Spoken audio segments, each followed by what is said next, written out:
Hello? Anyone there? What's this? Anchor? What the fuck is that? If you have a podcast, Anchor is your one place to distribute your podcast. It is 100% free and you can get paid right away, no matter what the size of your show. And you can record, edit and many other tools on the website or app. Go to anchor.fm or download the app to get started. Don't have a podcast, sorry. Bye.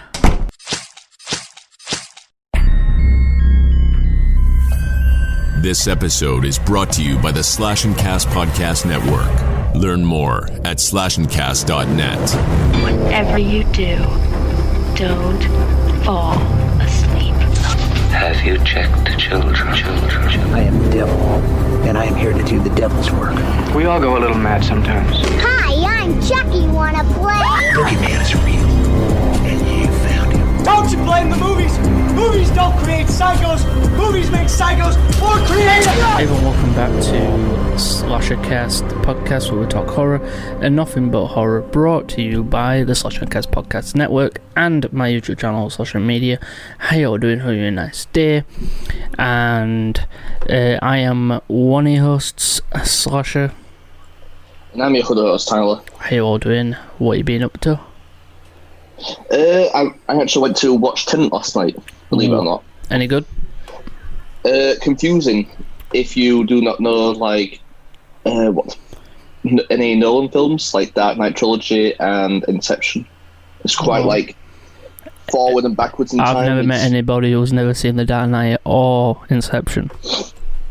I know, but people tend to not like Dark Knight Trilogy. I like the Dark Knight Trilogy because he makes the villains and Batman seem more realistic. Yeah, some people just tend to like the classic Batman films. And then his Batman is more based in realism than it is with anything. He turns the League of Shadows more into like a terrorist type thing than what it was.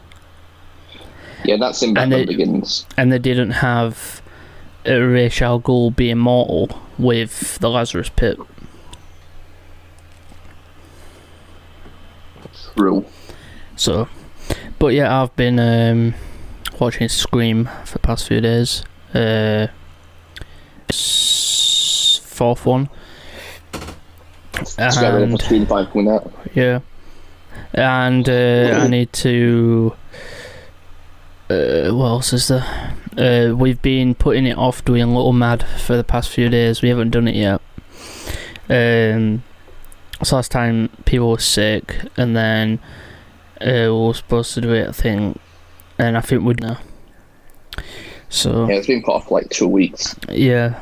But yeah, guys, also me and Tyler will be a part of Slash and Cast's live stream that is happening. Obviously it'll be pre-recorded. They're basically doing a live stream on the 30th of October and the 31st of October, Halloween weekend, and we'll basically be showing various horror things. Our topic for our part of it is talking about our favourite moments within horror, and then that will actually add up as an actual episode for us as well, so works out very well. But other than that, we are today continuing our read-throughs of the most wasn't Freddy in this movie. And speaking of it, despite it being a Freddy Krueger based film. Yeah. And by the way, guys, and like I said, there is worse films with gay undertones, and I mentioned Twilight. My face cam is not in time with my voice or anything. For some reason it doesn't work sometimes. So luckily that's only for the YouTube audience. For Spotify. But if you're watching this on my channel, then I'm sorry about that. Hopefully we will have a setup at a place where we can just film. So today we're going to do Freddy's Revenge, Nightmare 2, down, and just basically tell you the details, or the deep details of the movie, and we talk about it, our thoughts about film and stuff. It's just like a mini little review. It's more of a podcast review than it is mixed with a breakdown, and then it's us obviously thingy. This is obviously separate to what I normally do on my channel with movie reviews. You can start off.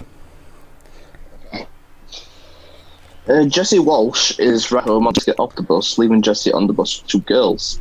The bus driver skips when the girl stops and ignores a protest, driving the bus off the road, where he eventually ends up suspended above a chasm. A chasm? Chasm? Chasm. Yeah, it's chasm. Yeah. As the bus sees the driver get... Jesse, obviously being our main character, who first, is the first and only male main character. You know, like other than like someone. Yeah, it's final girl theory. But this time they decided to go with a boy, which makes a nice change. I quite enjoy it. And this film is a possession film in dream world. And I want to possess a human now. Right, I'll continue. 5 years after the events of the first film, Jesse Walsh and his family move into Nancy Thompson's old house. Jesse wakes up screaming, causing pits to school. At school, Jesse is having a difficult time. He gets into a scuffle with a student named Ron Grady, and they are Schneider. Like Rob Schneider. Teacher Schneider hangs out at gay S&M bars. When Jesse mentions what house he lives in, Grady tells him how Nancy Thompson went crazy and watched her boyfriend, Glenn Lance, get butchered across the street. It comes right out. It comes right out with the teacher hanging out in gay and S&M bars, which later on we will find out. Yeah. Please tell me that's not actually a thing. What do you mean? You've seen the film. You should know everything about it. I don't look at the background. I don't know. I didn't know. It would be pretty cool if it was. Oh. I don't know. I'm just making it up as well. Oh, right. I thought you... Freddy not Krueger. Krueger. Krueger. I'm Groot. I am Groot. Tells Jesse they have special work to do since Jesse has the body and Freddy has the brains. Jesse wakes up screaming. Yeah! The audience is supposed to think at first that this is Jesse having a dream. No, but it turns out to be occurring. Why? What? Why is that a thing? Who thinks it'll be cool? Who thinks it'd be cool? Hey, look at that snake. He's asleep. Let's fucking fuck with him. Who thinks that's a cool thing to do? Those people, obviously. Yeah. Do you think it's cool? Do you think that's funny? I'd shit myself. Actually, to be honest, I worked with snakes, so it's fine. I'm not the worst with snakes, but I'm like snakes that could actually kill you, because the boa can like strangle you. The cobra can, I think, as poison. I'm just saying. And to unpack his room, after an embarrassing incident where Lisa and Jesse's mum walk in on him dancing, Lisa helps Jesse unpack. They stumble upon a diary written by Nancy Thompson, which mentions her experiences with Freddy Krueger. Jesse recognizes some of Nancy's description of Freddy. Later that night, Jesse appears to wake up to find his belongings melting in his room. He gets up and goes into the basement, finding the glove in the furnace. Freddy appears and by the way, the party has one of the best lines. Oh, it's that part. Yeah. The party has one of my favourite Freddy lines. Yeah. That evening, the Walsh family are burning up in their house, which is 97 loads. Yeah, I love what it says. He used a cherry bomb. He blames his son for it and tells him he used it. You know what he used? A bloody cherry bomb. Yeah, it's literally what the next thing says. Yeah, and then later on, also, I think the toaster also like sets on fire. In a fit of anger, Jesse leaves. Jesse goes outside and walks to a gay bar. Something else happens before that. Because he doesn't know he's left the house and gone there. He doesn't realise until later on. Yeah, that's why he was like, in a fit of anger, he leaves. Yeah. Well, I would say it's not illegal, but it's like sort of frowned upon for teachers to act like after school hours. It's a bit, yeah, just go on. It's gonna, like seriously gay undertones. Yeah, I know. And by the way, that was the writer's intention. Like, the writer did say that he had the intention of having gay undertones in the film. It was the intention. Freddy transforming Jesse. Instead, Freddy actually has knives coming out of his fingers. To Jesse, it seems that someone else is committing the murder. Freddy slashes Schneider in the back a few times, killing him.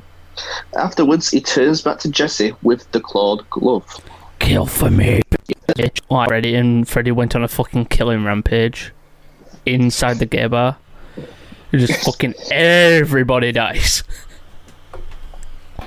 He just kills. Instead of just killing the one teacher, he leaves the teacher to last, and teacher's like going fucking.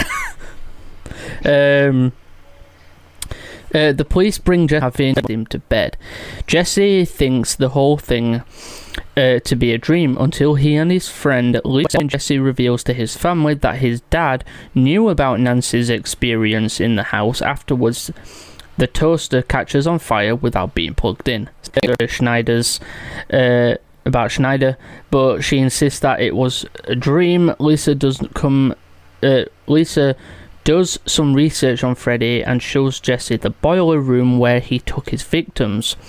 She hopes Jesse will get a psychic vision by being there. That night, Freddy nearly makes Jesse kill his younger sister. Yeah, I remember that scene. He walks into his sister's like trying to scare you or something, and then puts her back to sleep. It's a very weird scene. But I don't understand why that's in there. Yeah, right, go on, you shot her. Okay. Someone missed the pool party because he's grounded. Lisa pleads with Jesse to talk to her.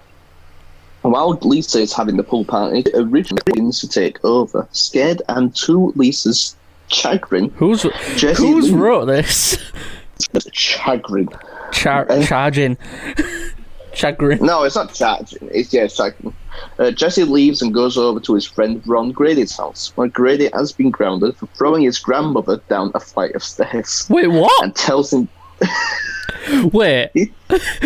He threw his grandmother down a flight of stairs and he's been grounded for that. Wouldn't that, like, just mean he'd probably go to a prison or something? That's attempted murder. Him while he's asleep. It's Grady. Jesse returns to Lisa's house where Freddy takes control of him again and attacks Lisa. Kills 6 guests, boiling some in the pool and burning some to death while stabbing others. Right, I want to tell the scene before I continue because I've not said it in this. There's a line in this part where, he ends up basically, this guy, they're all backed up to a wall, and this one guy comes up to him and says, right, I'm here to help you, guy. I'm here to help you. I want to help you. Freddy just grabs him and says, help yourself, fucker! And then throws him in the pool. I like that line. Lisa's father tries to shoot Freddy, but she stops him and follows Freddy to the without leaving a hole or anything. Power plant where he worked outside. The power plant, she encounters 2 human... Yeah, I don't get this, why these dogs are here. Because there's no point for them at all. Encounters 2 human-faced dogs for which no explanation is given. See? Once inside the boiler room, she encounters what appears to be a mutant cat and a mutant rat, for which no explanation is given.